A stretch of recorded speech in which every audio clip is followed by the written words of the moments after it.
এদিকে বাণিজ্য উপদেষ্টা জানিয়েছেন, স্থলবন্দর দিয়ে পণ্য আমদানিতে ভারতের নতুন নিষেধাজ্ঞা সম্পর্কে এখনো আনুষ্ঠানিকভাবে জানে না বাংলাদেশ।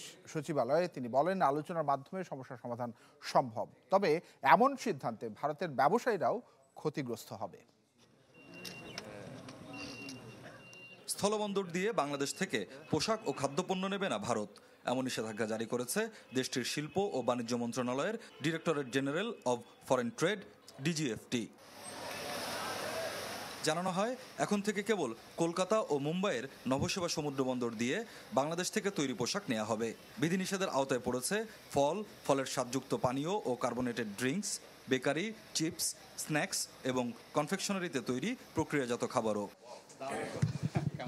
সচিবালয় বাণিজ্য উপদেষ্টা বলেন, আনুষ্ঠানিকভাবে এ বিষয়ে এখনো জানতে পারেনি বাংলাদেশ, জানলে করণীয় ঠিক করা হবে। আমরা এখনো অফিসিয়ালি ভারতের পদক্ষেপটা সম্বন্ধে জানি না। আমরা ফর্মালি জানার পরে ব্যাপারগুলো নিয়ে পদক্ষেপ নিতে পারবো।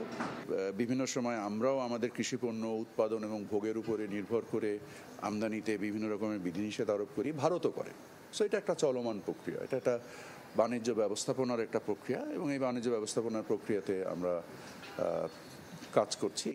উপদেষ্টা বলেন, দুদেশের বাণিজ্যে ভারতই বাংলাদেশে বেশি রপ্তানি করে। নিষেধাজ্ঞার ফলে ভারতীয় ব্যবসায়ীরাও ক্ষতিগ্রস্ত হবেন। আপনারা নিশ্চয়ই জানেন যে ভারতের সাথে আমাদের যে বাণিজ্য, সেটা ভারতের দিকেই মানে অধিক ভারী। সো আমরা নিশ্চয়ই আমাদের এই অবস্থানগুলোকে সঠিকভাবে তুলে ধরবো এবং আশা করি আমরা আমাদের এই সমস্যার সমাধান করতে পারবো।